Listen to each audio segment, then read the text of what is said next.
My boyfriend's sister broke into my house and kidnapped my sister, so I ended her perfect life. 4 years later, she wants me to convince her family to forgive her. My boyfriend made me feel like a princess until I met his sister. I remember being 16 and really nervous to meet her. I had stalked her Instagram for weeks in the time leading up to the family dinner. I could literally recite every caption she'd ever used back to 2019, as well as every story highlight she had up, because she was everything I wasn't. Blonde, tall, and skinny fat. Like, ugh, the dream body. And it's not like I'm ugly, or at least I hope not. I'm just short, brunette, and a size US 2 instead of 0. Obviously, I never mentioned my fears to my boyfriend, because the last thing I wanted was for him to think I was obsessed with his sister or something, even though I was. Fast forward to the big day. I wore a floral maxi dress that hugged my waist and straightened my hair to make it less frizzy. At this point, I really thought my boyfriend would be my husband one day, so I didn't want to take any chances with his parents not liking me. Meanwhile, Jake just wore a gray Nike matching outfit. Go figure. When we walked in, I was hit with a wave of shock. His parents squeezed me super tight like I was already one of them. And when I saw his sister Vanessa, who was 2 years older than me, my jaw dropped. All my hopes of her being a catfish had vanished. She literally looked the exact same as she did on her Instagram. I was honestly about to start ignoring her just so I wouldn't have to feel insecure, but that's when she lunged at me for a hug too. OMG, Jake has told me so much about you. Her smile seemed genuine, loving, so I smiled and hugged her back. From there, things were pretty good, until we sat down for dinner. For context, I was extremely hungry because I literally hadn't eaten since breakfast. So when I finished eating before everyone else, I was too scared to ask for seconds. Luckily, Jake's mom literally offered it to me. But when I glanced over at Vanessa, she violently began to look at me, look down at my plate, then look up at me again like 100 times. I don't think you really need to eat all that. I dropped my fork. For some reason, I felt embarrassed, like it was my fault for literally just being a normal girl with an appetite. My boyfriend looked livid, but before he could open his mouth to speak, I pinched him, because there was no way I'd let my first impression of his family be me starting a fight. So I politely nodded and said, "You're right," before convincing his mom not to load me up. Turns out that one anecdote was Vanessa's green flag to outrageously body shame me for the rest of time, because as I drove home, my phone started buzzing with texts on Instagram. Vanessa was spamming me with lose weight Instagram reels, as well as healthy recipes from BuzzFeed. She hadn't even bothered to follow me back. I wanted nothing more than to screenshot her texts and let my boyfriend go off on her, but there was something I wanted even more than that, to be the girl who fights her own battles. So I simply just liked everything she sent and never replied. I figured that everyone has flaws, and if Vanessa was Jake's only flaw, then he was still the perfect man to me. So when his mom was having a birthday dinner and he invited me, I said yes. I got there super early because I wanted to scan the menu to already have my order chosen. But then out of nowhere, Vanessa showed up. When she saw me, she laughed. Ugh, I'm glad I'm not the only one who's freakishly early. I just have to come early to these things because I hate bumping into people when my implants are freshly adjusted. My mouth was literally hanging open, and I guess she knew I had no idea what she was talking about, because that's when she said, "Oh right, yeah, I'm usually pretty open about it. I just don't want my family to know. You can keep a secret, can't you?" I nodded politely. Suddenly, every ounce of insecurity was vacuumed out of my body, because not only does she have chest implants, but also a tummy tuck, liposuction, a nose deviation, and hair extensions, and I really was going to keep her secret. But at the dinner table, while I began to order, she laughed like a pig. "If you're gonna eat that much, why don't you just buy the whole damn restaurant?" She then proceeded to bang her fist on the table while crying, laughing. Meanwhile, me and Jake's family just sat there, completely straight-faced and very uncomfortable. "Hey Vanessa, if you're going to have that much plastic pumped into your body, why don't you just box yourself up and start going by Barbie?" She immediately went silent. Even the waiter chuckled. "Oh, didn't you guys know?" I was now facing her parents. "Vanessa hasn't even so much as stepped foot into college. All your money has gone into her nose, lips, and stomach." Her parents started screaming at her and calling her greedy. Her dad even used the W word. My boyfriend just held my hand, making sure I was okay. Needless to say, she stormed out and I naively thought I'd never have to see her again. But the next day, I woke up to a call. It wasn't Vanessa, it was my mom. Someone had broken into our house, and my younger sister was nowhere to be found. Turns out Vanessa is not only a plastic-pumped beach, she's effing psycho. I need help. I found my kidnapped sister. I was trying to keep my voice steady as I gave the operator the address, my hands trembling so badly I could barely hold the phone, but Vanessa lunged at me, her eyes wild with fury, trying to grab my phone. "Give me that!" she snarled, her perfectly manicured nails scratching my arm, leaving angry red welts in their wake. Jake pulled her back, his arms wrapping around her waist, struggling to restrain her without actually hurting her, his face a mask of disbelief and horror. "Vanessa, stop! This has gone way too far." His voice cracked with emotion. "The police are on their way," I told her,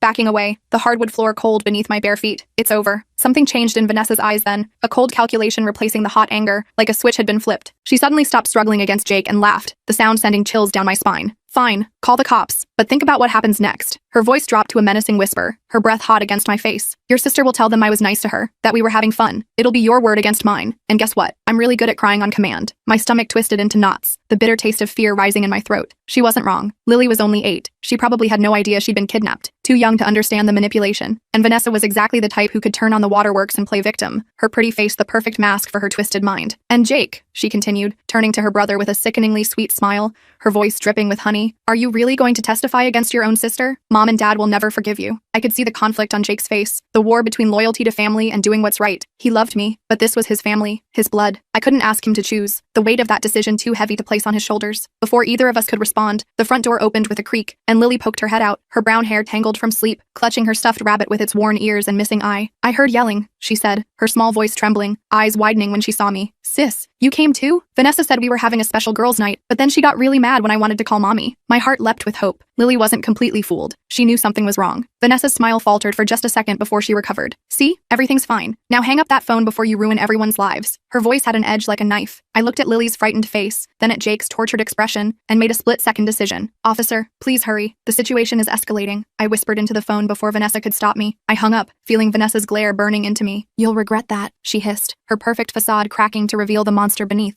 The next hour was excruciating, the tension in the room thick enough to choke on. Vanessa sent Lily to watch TV in another room while the three of us sat at the kitchen table, the ticking of the wall clock counting down the seconds. Jake looked like he was going to be sick, his face pale, hands clenched into fists on his lap. "Here's how this is going to work," Vanessa said, her voice eerily calm, like we were discussing dinner plans instead of a kidnapping. "You're going to post a public apology on Instagram. You'll say you made up everything about my surgeries because you were jealous. You'll say how sorry you are for lying, and how you're working on your issues." She examined her manicure as she spoke, as if bored by the whole situation. "That's insane," I said, my voice shaking with anger. "You kidnapped my sister." "Borrowed," Vanessa corrected with a smirk that made my blood boil. "And I'll take her home tomorrow, safe and sound. Unless you'd prefer I call the police and tell them you've been harassing me. I have plenty of fake messages I could show them." She pulled out her phone, showing me screenshots of conversations that never happened, my supposed threats to her looking convincingly real. Jake finally spoke up, his voice hoarse with emotion. "Vanessa, this isn't you. What happened to my sister? The sister he'd grown up with, protected, loved." She rolled her eyes, the gesture so dismissive it made my heart ache for him. "Oh, please. I'm the same as I've always been. You just never noticed because you were too busy being Mom and Dad's perfect child." Her voice dripped with years of resentment. I could see this was about way more than me. This was years of jealousy and bitterness bubbling to the surface, poisoning everything it touched. "Fine," I said, my mind racing, trying to buy time until the police arrived. "I'll post the apology, but I want to take Lily home tonight." Vanessa shook her head, blonde hair swinging. "Tomorrow, after I see the post and make sure it's convincing enough." She smiled, revealing teeth that suddenly looked sharp in the kitchen's harsh light. I felt trapped, cornered like an animal, but I had to play along. For now. "Can I at least talk to her? Make sure she's okay?" My voice cracked with worry. Vanessa shrugged, the movement casual as if we were discussing something trivial. "Sure, just don't say anything stupid." The threat hung in the air between us. I found Lily in the bedroom, sitting cross-legged on the bed, watching cartoons on a tablet, the colorful images reflected in her wide eyes. When she saw me, she jumped up for a hug, her small arms wrapping around my neck. I was scared. Vanessa said we were playing a game, but then she got really mad when I asked to call Mommy. She said you'd be mad at me if I didn't come with her. Her voice dropped to a whisper. She made me climb out the window and I got a scrape. She showed me her elbow, the small cut surrounded by a bruise. My blood boiled at the thought of Vanessa coaxing my little sister out a window in the middle of the night,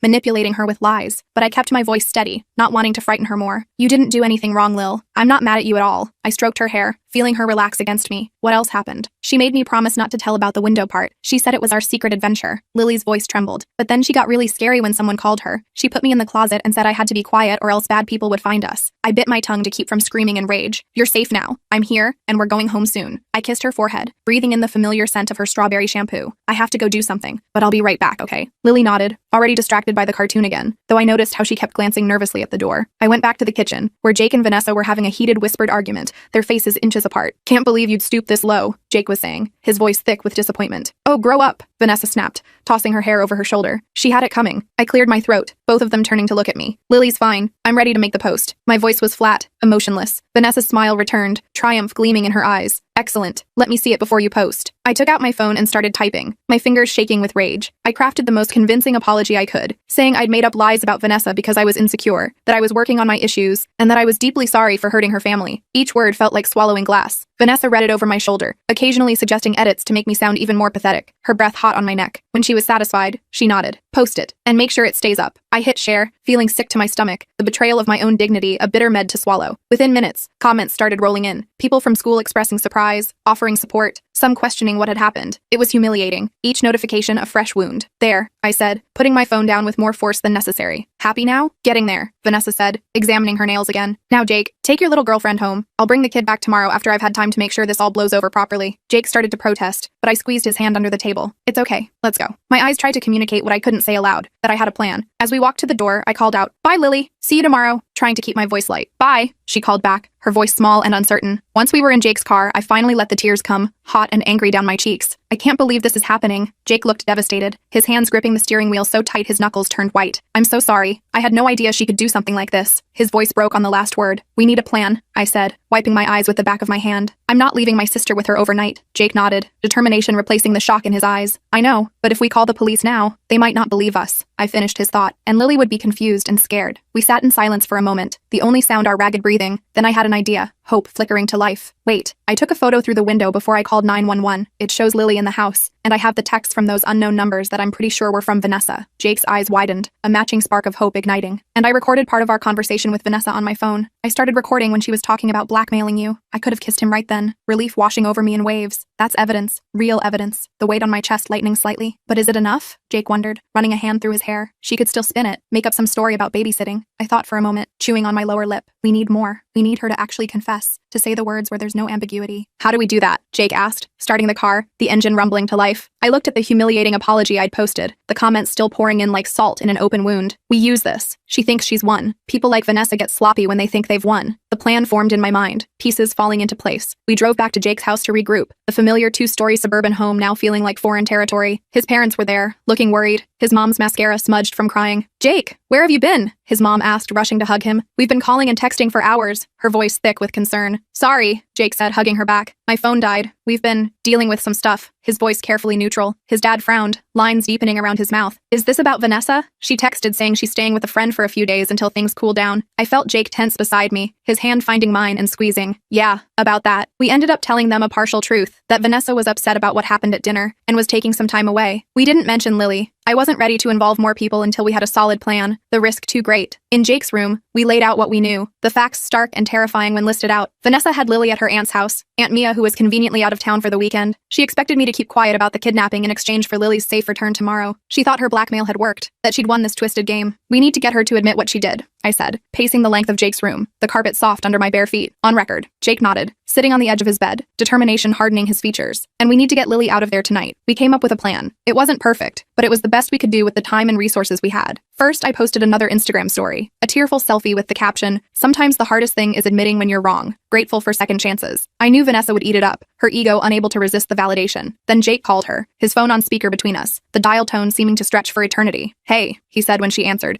his voice carefully casual. "Just checking in." "Everything's fine," Vanessa said, sounding smug, the satisfaction dripping from every syllable. "Your girlfriend's post is getting lots of sympathy. People are so gullible." Her laugh made my skin crawl. "Yeah, about that." Jake hesitated, following our script. "I think I need to break up with her." My heart skipped even though we'd planned this, the words still stinging despite knowing they weren't real. "Really?" Vanessa sounded delighted, practically purring with pleasure. "Yeah, after what she did to our family, and now finding out she lied about everything, I can't be with someone like that." Jake's acting was convincing, his voice heavy with fake disappointment. "Wow, Jake, I'm proud of you. It's about time you saw her for who she really is." Vanessa's voice softened, sisterly affection replacing the gloating. Jake took a deep breath, the sound amplified by the phone's speaker. "The thing is, I'm still confused about some stuff. Like, why did you have her sister at Aunt Mia's house?" He jumped straight to the point, no more dancing around. There was a pause, the silence stretching thin. "I told you, the kid thinks it's a fun sleepover." Vanessa's voice had an edge now, caution creeping in. "Yeah, but why take her in the first place? Through a window in the middle of the night?" Jake pushed, his knuckles white as he gripped the phone. Another pause, longer this time. "It got the results I wanted, didn't it? Your precious girlfriend is finally showing some humility." The smugness was back, unable to resist bragging about her success. "By kidnapping a child? That's pretty extreme, Ness." Jake's voice hardened, using her childhood nickname to disarm her. "It wasn't kidnapping," Vanessa snapped, defensive now. "It was teaching her a lesson. Besides, the kid's fine. I didn't hurt her." Her voice rising slightly, except for the scrape on her arm. Jake pushed, following our plan perfectly. "That was nothing." She slipped, climbing out the window. "Not my fault she's clumsy." Vanessa's voice pitched higher, irritation bleeding through. Jake caught my eye, a silent confirmation that we were getting what we needed. "So you broke into their house and took her sister just to get back at her for embarrassing you at dinner?" His voice calm, matter of fact, drawing her out. "She deserved it." Vanessa's voice rose to almost a shout, control slipping away. "She humiliated me in front of everyone. Do you have any idea what it's like to have dad look at me that way? To have mom crying about all the money they spent? Your girlfriend ruined everything." Her words tumbling out in a rush of anger. "By telling the truth?" Jake's question was simple but devastating. That wasn't her truth to tell. Vanessa was practically shouting now, composure completely gone. So yes, I took her stupid sister,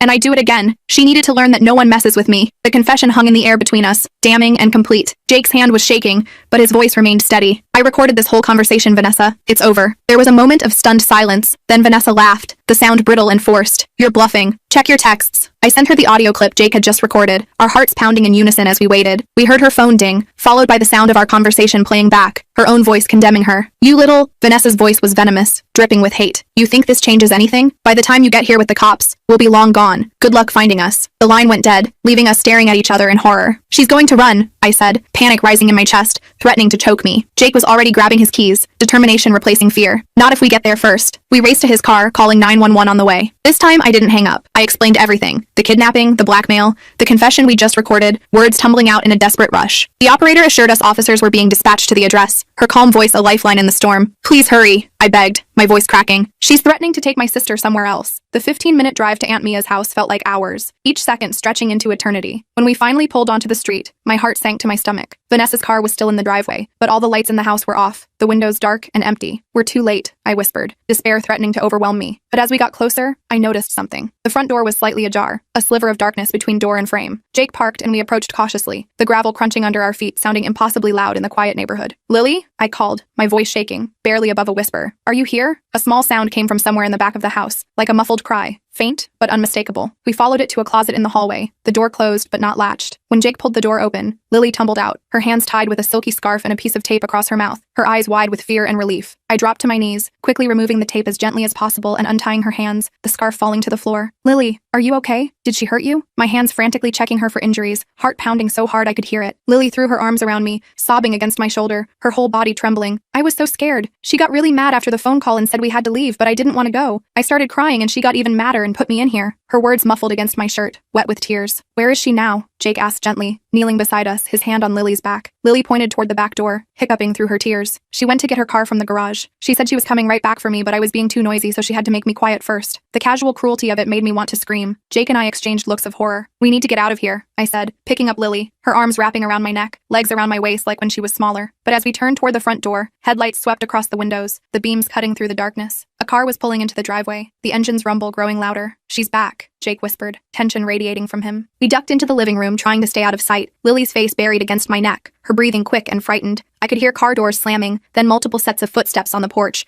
the sound of radios crackling. Police! Anyone inside? A deep voice called out, the most beautiful sound I'd ever heard. Relief flooded through me, my knees nearly buckling. Jake called out, in here! We have the missing girl, his voice cracking with emotion. Everything happened quickly after that, a blur of activity and noise. Officers secured the house while paramedics checked Lily for injuries, their gentle hands and kind voices calming her. She was scared but otherwise unharmed, just a few bruises and the scrape on her elbow. I held her hand the whole time, promising I wouldn't leave her again, each squeeze of her small fingers a reminder of how close we'd come to losing her. Detective Chen, a woman with sharp eyes and a no-nonsense attitude, took our statements and the evidence we'd gathered, the recorded confession, the threatening texts, the photo of Lily in the house. She listened without interruption, taking detailed notes, the scratch of her pen against paper oddly comforting in the chaos. This is solid evidence, she assured us, her confidence steadying my frayed nerves. We'll find her. But as the night wore on, there was no sign of Vanessa. She seemed to have vanished into thin air, leaving behind only the chaos she'd created. The police put out an APB on her car and assured us they were doing everything possible to locate her, but the not knowing gnawed at me, a constant fear that she might return. Jake's parents arrived, looking shell-shocked, his mom's eyes red and swollen from crying. When they heard the full story, his mom broke down again, sobbing into her hands. I had no idea, she kept saying, her voice hollow with disbelief. How could she do something like this? The question none of us could answer. We all went back to my house where Mom was waiting with hot chocolate and blankets, her face lined with worry and relief. Lily fell asleep on the couch, exhausted from her ordeal, one hand still clutching her stuffed rabbit. I couldn't stop checking on her every few minutes just to make sure she was really there, really safe, her chest rising and falling with each peaceful breath. Detective Chen called with an update around midnight, her voice tired but professional. They'd found Vanessa's car abandoned at a bus station, but no sign of her. They were checking security footage and passenger manifests, casting a wide net. We'll find her, the detective promised, conviction in her voice. In the meantime, we'll have a patrol car outside your house tonight. I thanked her and hung up, feeling numb, the adrenaline crash leaving me empty and exhausted. Jake put his arm around me, his warmth the only thing keeping me grounded. I'm so sorry, he whispered, his voice raw with emotion. This is all my fault. I shook my head, leaning into him. No, it's not. You couldn't have known what she would do. The truth was, none of us could have predicted this level of obsession and revenge. The next morning, I woke up on the couch next to Lily, her small body curled against mine. Jake asleep in the armchair nearby, his face peaceful for the first time in what felt like forever. For a moment, everything felt normal, until I remembered, reality crashing back like a wave. I checked my phone and found dozens of notifications. Someone had leaked the whole story online, about Vanessa kidnapping Lily, about the blackmail, everything. People were sharing it everywhere, expressing shock and support, the story spreading like wildfire. And then I saw it, a direct message from an account I didn't recognize, the words making my blood run cold. "This isn't over. You think you've won? I'm just getting started. Watch your back." I showed it to Jake when he woke up, his face darkening with anger and fear. "We need to tell Detective Chen," he said, already reaching for his phone. Before I could respond, my phone rang, the screen showing an unknown number. I answered cautiously, bracing myself for Vanessa's voice. "Is this the girl who posted that fake apology?" The voice was unfamiliar, a woman, older than us, with a slight accent I couldn't place. "Who is this?" My guard immediately up, suspicion coloring every word. "My name is Rachel. I saw your story online and I thought you should know you're not alone. I dated Vanessa's ex-boyfriend before her. She did the same thing to me, spread lies, threatened me, even broke into my car once." Her words tumbled out in a rush, as if she'd been holding them in for too long. My hand tightened around the phone, hope and dread mingling in my chest. "Do you know where she might have gone?" "No, but I know she has a fake ID. She used it to buy alcohol when we were in school. The name was Mia something, like her aunt. The coincidence too perfect to be chance." I thanked Rachel and immediately called Detective Chen with this new information, the pieces of the puzzle finally coming together. By afternoon, the police had a lead. Someone matching Vanessa's description, using the name Mia Bell, had checked into a motel about 2 hours away, paying cash but using the ID for the registration. "We're sending officers now," Detective Chen told us, her voice tight with anticipation. "Stay put and stay safe." Jake and I spent the day with Lily, trying to keep things normal despite the police car parked outside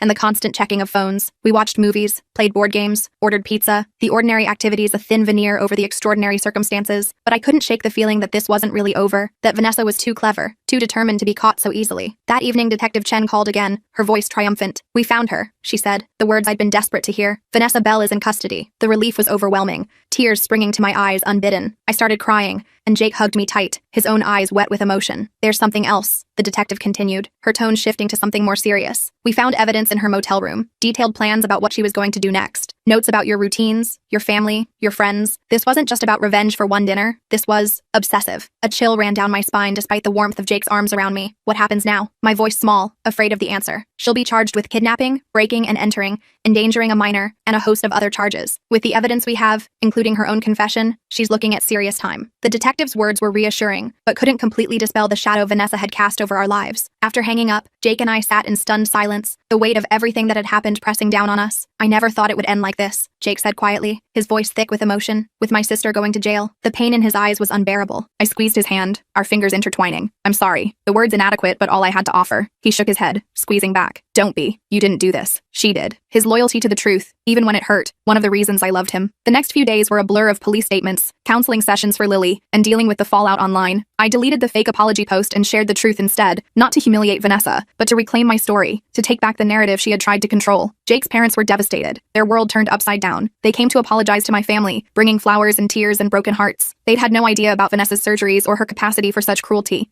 They'd been blind to who their daughter really was, seeing only what they wanted to see. A week after Vanessa's arrest, Jake and I sat on my porch swing, watching Lily play in the yard, her resilience amazing me as she chased butterflies, her laughter a healing sound. "My parents want to move," Jake said suddenly, breaking the comfortable silence between us. "After the trial, they can't face everyone here anymore." My heart sank, fear gripping me. "Will you go with them?" The thought of losing him after everything we'd been through almost too much to bear. He looked at me, his eyes serious but warm. "Number, I'm staying. If you still want me around." Relief washed over me, sweet and overwhelming. I leaned my head on his shoulder, breathing in his familiar scent. "I do, but it won't be easy. People will always associate you with what happened. The whispers already following us at school, the stares when we went out. I know, but running away won't change that. Besides," he smiled slightly, the expression reaching his eyes for the first time in days, "someone needs to make sure you don't straighten your hair too much. It looks better with some frizz." I laughed, remembering how nervous I'd been for that first family dinner, how I'd obsessed over my appearance. It seemed like a lifetime ago. That insecure girl who stalked Instagram profiles and worried about being a size 2 instead of 0. "Do you think she'll ever change?" I asked quietly, the question that had been haunting me. "Vanessa, I mean." Jake was silent for a long moment, his eyes following Lily as she twirled in the yard,